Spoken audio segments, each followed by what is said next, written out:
Hello guys, welcome back to my channel. And in this video I'm going to be solving one of the less challenging Putnam integrals. So let's get started as always. So our problem is, let's call it I, the integral from 0 to infinity of the inverse tangent of pi times x minus the inverse tangent of x divided by x dx. So if you want to struggle a little bit, you may pause the video and try some elementary integration techniques and know for sure that they're all gonna fail. uh, so after you're convinced that we can't use any elementary integration techniques, this denominator x would give you a hint that this is a nice candidate for using Leibniz rule, because when we have the singleton x's or these simple denominators, that's when it's a good idea to use Leibniz rule. That's why, because when we take the partial derivative, there is a motivation to get rid of this x. So it's a nice candidate for Leibniz rule. And although we can split this up into difference of integrals, but I'm not going to do that because I want to apply something that I introduced in my last video. That's basically multivariable parameterization. That is sort of an extension of Leibniz rule, but it's dealing with multivariable functions instead of just functions of one parameter. So I would like to use this concept that I introduced in my last video. So please check my last video, yesterday's video actually, if you uh, sort of want to have a background understanding of this concept. So let's go forward with our first step of the Leibniz rule. That's choosing a suitable parameterization and then taking the partial derivative with respect to one of the two parameters, because in this extended application we have two parameters. Usually it's one, so partial derivative with respect to any of one of the parameters. So see you on the next page.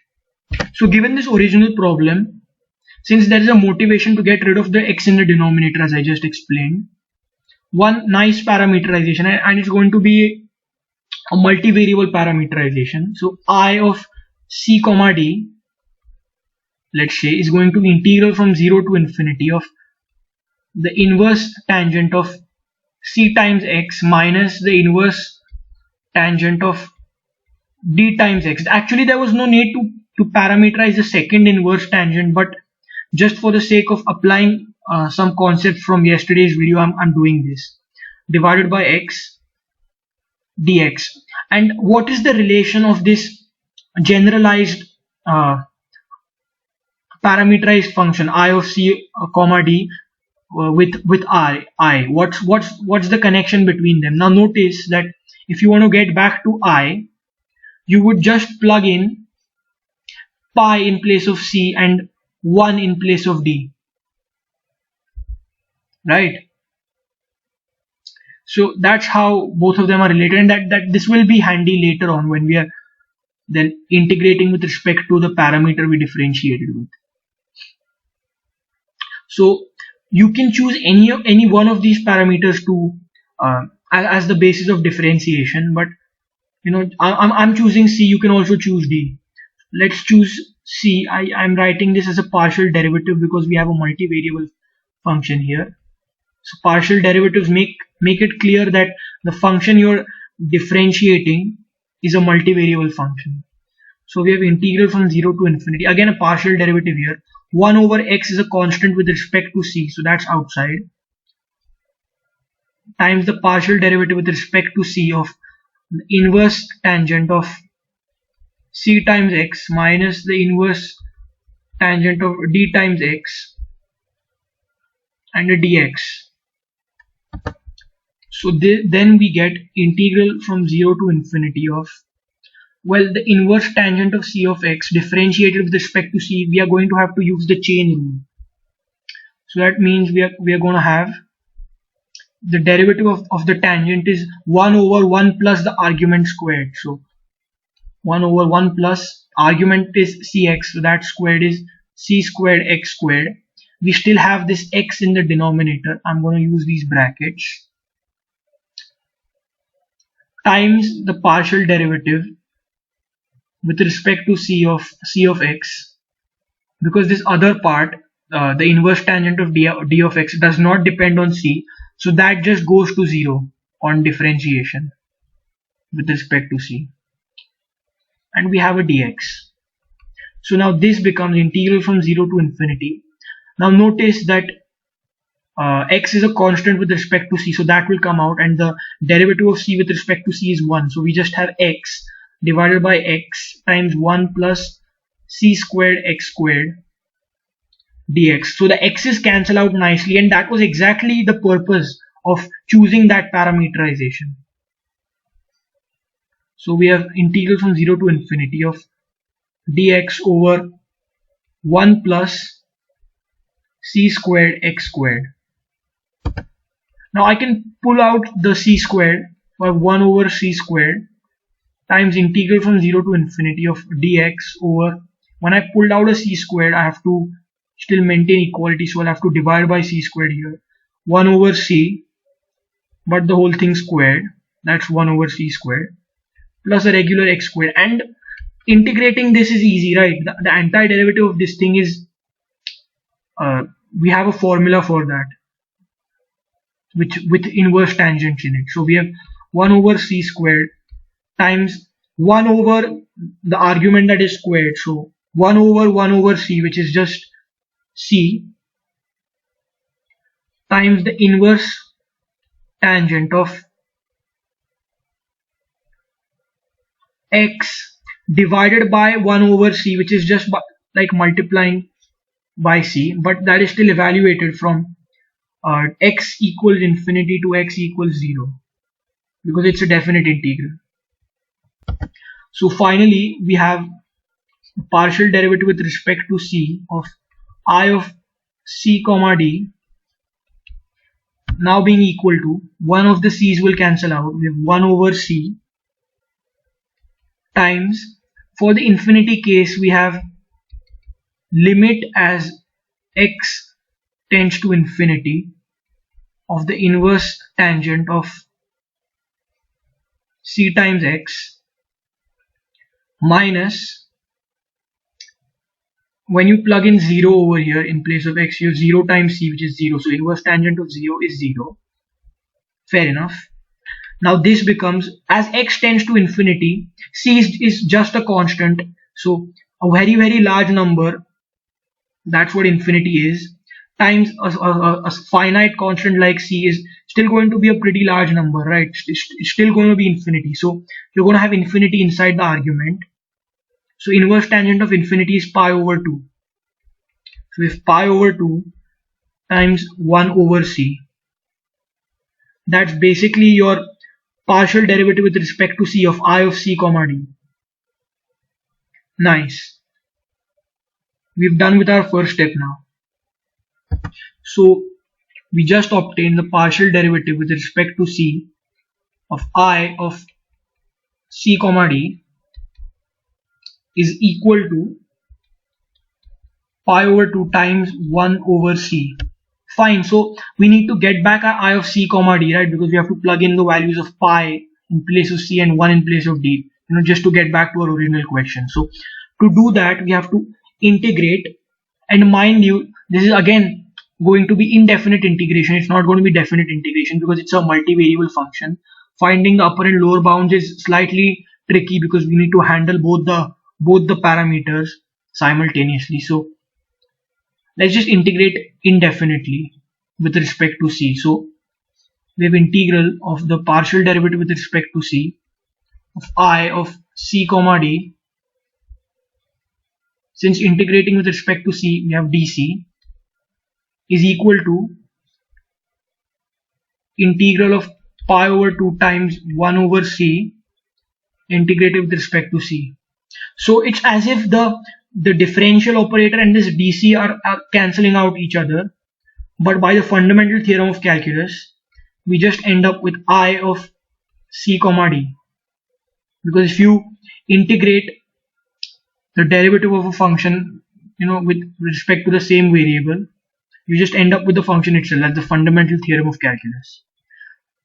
Okay, fine. Now we can bring out the pi over 2 because it's a constant. So we have pi over 2 times integral of dc over c, and this integral of this thing, or basically antiderivative of this thing, is really easy. So it's pi over 2 times the natural log of absolute value of c plus a constant of integration, capital C1. Let's just call it C1, otherwise there's going to be confusion. Because it's an indefinite integral, we need to introduce this constant of integration. Fine. Now what do we do? Now it's time to tweak our parameters a little bit. It's time to tweak and play with our parameters a little bit.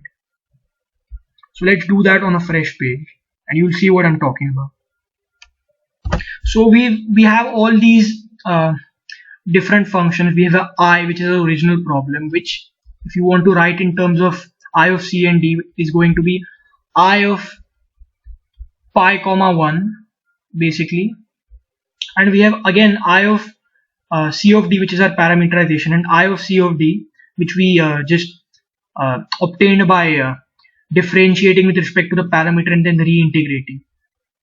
But we have a constant of integration C1. How are we going to get rid of it? Well, as I said, we are going to tweak the parameters a little bit, and by that I mean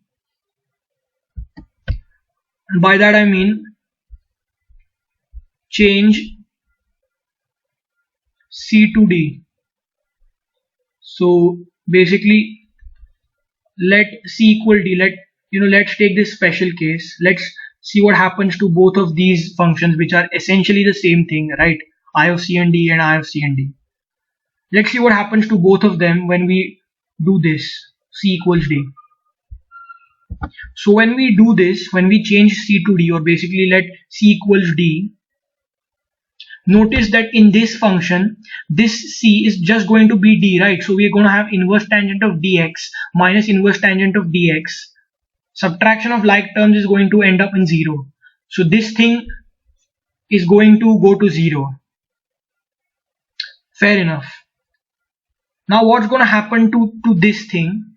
We're going to have, instead of I of C comma D, we're going to have I of D comma D being equal to pi over 2 times the natural log of, instead of C we have a D, right? C changes to D, C equals D, and the natural log of D plus the same constant of integration C1. But notice that in the upper function I of C comma D, when we let C equal D, so when we had I of D comma D, these upper tangent terms just cancelled out, right? So we got 0. So we have I of D comma D equal to this thing, and we have I of D comma D equal to 0. This means this thing should equal 0, right? Because both of them are essentially the same function, I of D comma D or I of C comma D when C equals D.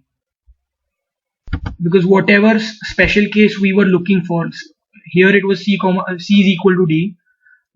We applied that change to both of these functions, so both of them have to be same. So that means 0 is just equal to pi over 2 times the natural log of absolute value of D plus C1. So this implies that C1 is nothing but negative pi over 2 times natural log of D. Fine, now we can just plug our C1 into this original definition of I of C comma D to get our general solution to the integral.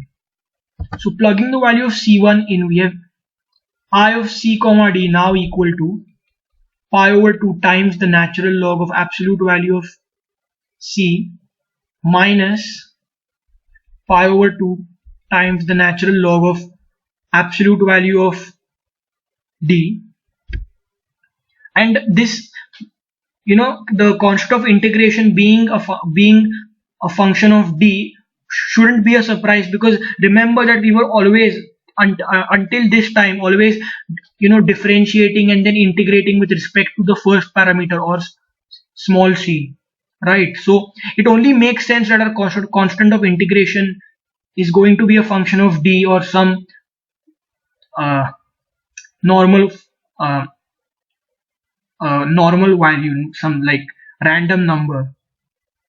So it was either one of them. It was either function of d, or a function, or like a normal number like 1 2 3, or some constant, because d is again going to be a constant with respect to c, and we were only differentiating and integrating with respect to c. So having a constant of integration which is a function of d shouldn't be a surprise to you. We can simplify this. We have pi over 2 times the natural log of absolute value of c minus the natural log of absolute value of d, which is going to be, using log properties, pi over 2 times the natural log of c over d. So that's a pretty neat result. That's our generalized I of c comma d, and therefore it is a general solution to this integral of it's basically a general solution to this integral. But we want a specific solution, right? We want the solution, we want the value of I. So we just need to plug pi in place of c and 1 in place of d. So let's do that in our I of c comma d that we obtained finally. So when we do that, I is nothing but I of c comma d, when c is pi and d is 1, is going to be pi over 2 times the natural log of pi and 1 both are positive, so we don't need the absolute value now.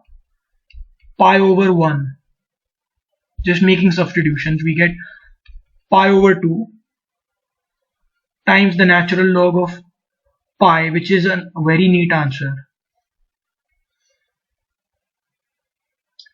So this was the long way of solving this Putnam integral.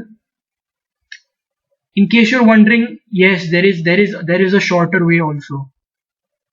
So I'm going to discuss the shorter way on a fresh page. See you there. So for the shorter way, you need to know a certain theorem that's called Frullani's theorem, which states that if you have an integral from, say, 0 to infinity of f of bx minus f of ax divided by x dx, and there's another condition, and limit as x tends to infinity of f of x exists. So this is some finite positive or negative value, it doesn't matter, but it should be finite. It should be finite. In more graphical terms, f of x has a horizontal asymptote at horizontal asymptotes are anyways at as x tends to infinity, so you don't need to write the later part. So f of x existing as x tends to infinity in graphical terms means that f of x has a horizontal asymptote. So okay, so when these conditions are satisfied, this integral is just going to be limit as x tends to infinity of f of x minus f of 0, so f of x when x equals 0, times the natural log of b over a. So this is a pretty neat theorem which you can prove by my Leibniz rule with multivariable parameterizations, just like I did this Putnam integral in the original long way, the long route. So in a similar way you can prove Frullani's theorem. But let's check whether our original problem, our original question satisfies Frullani's theorem. So notice that originally we had I defined as integral from 0 to infinity of inverse tangent of pi times x minus inverse tangent of x divided by x dx. Okay, so in our case our f of x is just going to be inverse tangent of x, because notice that it has uh, uh, varying arguments over here, because here pi is multiplied with the argument and here 1 is multiplied with the argument. So if you want to just compare with this original theorem statement, v is equal to pi and a is equal to 1, just to compare coefficients of the argument, and we have a x and the upper and lower bounds are also satisfied. But we need to check whether limit as x tends to infinity of f of x exists. So f of x we know is inverse tangent of x, so limit as x tends to infinity of inverse tangent of x. Well, we know this is just going to be pi over 2, right? So this limit exists, so we can use Frullani's theorem. We can totally apply Frullani's theorem now. So by Frullani's theorem then, by Frullani's theorem, I is now going to be just limit as x tends to infinity of inverse tangent of x minus inverse tangent of 0 times the natural log of b over a. What's b? Pi, right? I just wrote that here, and a is 1. Now notice that inverse tangent of 0 is just 0. Inverse tangent of x as x tends to infinity, we just calculated that over here in the background, is pi over 2. And this is just going to be pi over 1 is just pi. So natural log of pi, and that's exactly what we got by our long process of multivariable Leibniz rule and all that stuff. So that's a very short way of calculating this Putnam integral. So that's it for this video. I hope you enjoyed it. So please like, share and subscribe to my channel. I have a lot more stuff coming up soon. And you can also follow me on Instagram. I have the username gamma_digamma. I basically post math art and other math related stuff, and I'm going to build on that in the future. So please stay tuned in. Besides that, have a great day. Stay in, stay safe, and peace out.